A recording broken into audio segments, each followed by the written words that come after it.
നമസ്കാരം. Press line ന്യൂസിലേക്ക് സ്വാഗതം. രാജ്യത്ത് തൊഴിൽ രഹിതരായവരിൽ 83% പേരും യുവജനങ്ങളാണെന്ന റിപ്പോർട്ട് പുറത്ത്. ഇന്റർനാഷണൽ ലേബർ ഓർഗനൈസേഷനും ഇൻസ്റ്റിറ്റ്യൂട്ട് ഓഫ് ഹ്യൂമൻ ഡെവലപ്മെന്റും സംയുക്തമായി തയ്യാറാക്കിയ റിപ്പോർട്ടിലാണ് രാജ്യത്തെ തൊഴിൽ രംഗം നേരിടുന്ന ഗുരുതര പ്രതിസന്ധി ചൂണ്ടിക്കാണിക്കുന്നത്. രാജ്യത്ത് തൊഴിൽ രംഗം നൂറ്റാണ്ടിലെ ഏറ്റവും മോശം അവസ്ഥയിലാണെന്നും റിപ്പോർട്ടിൽ പരാമർശിക്കുന്നുണ്ട്. തൊഴിൽ രഹിതരായ യുവജനങ്ങളിൽ തന്നെയുള്ള കണക്കുകളിൽ 10ാം ക്ലാസ് പാസ്സായവരുടെ തൊഴിൽ നഷ്ടം 2000-ൽ 35% എന്നത് 2024-ൽ 65%-ആയി ഉയർന്നു. 10ാം ക്ലാസ് പൂർത്തിയാക്കിയതിനു ശേഷം വിദ്യാഭ്യാസ രംഗത്ത് നിന്നുള്ള കൊഴിഞ്ഞുപോക്കും വർദ്ധിക്കുകയാണ്. ഉന്നത വിദ്യാഭ്യാസത്തിന്റെ തോത് കൂടുന്നുണ്ടെങ്കിലും അതുകൊണ്ടുള്ള പ്രയോജനങ്ങൾ വിദ്യാർത്ഥിക്ക് ലഭിക്കുന്നില്ല എന്നും റിപ്പോർട്ട് പറയുന്നു. ഇന്റർനാഷണൽ ലേബർ ഓർഗനൈസേഷനും ഇൻസ്റ്റിറ്റ്യൂട്ട് ഓഫ് ഹ്യൂമൻ ഡെവലപ്മെന്റും പുറത്തുവിട്ട റിപ്പോർട്ടിൽ പറയുന്നത് തൊഴിലില്ലായ്മ ഏറ്റവും രൂക്ഷം വിദ്യാസമ്പന്നരായ യുവജനങ്ങളിലാണ് എന്നാണ്.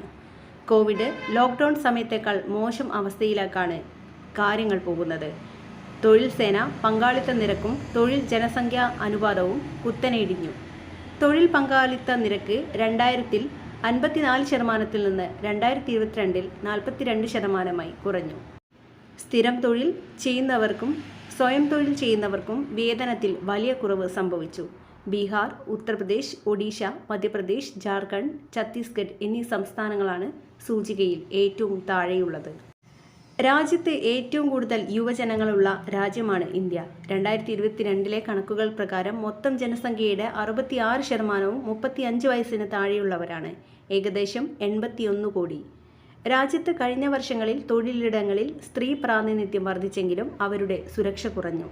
കൂടുതൽ പേരും അവ്യക്ത മേഖലയിലാണ് ജോലി ചെയ്യുന്നത്. തുല്യമായ വേതനം ലഭിക്കുന്നില്ല എന്നതും സ്ത്രീകൾ നേരിടുന്ന വെല്ലുവിളിയാണ്. സ്ത്രീകൾ വിദ്യാഭ്യാസം നേടുന്നുണ്ടെങ്കിലും അതിനനുസരിച്ചുള്ള തൊഴിൽ സാഹചര്യമോ മെച്ചപ്പെട്ട ജീവിത സാഹചര്യമോ ലഭിക്കുന്നില്ല. ഉന്നത വിദ്യാഭ്യാസം നേടിയവരിൽ പുരുഷന്മാരെക്കാൾ വെല്ലുവിളി അനുഭവിക്കുന്നുണ്ട് സ്ത്രീകൾ.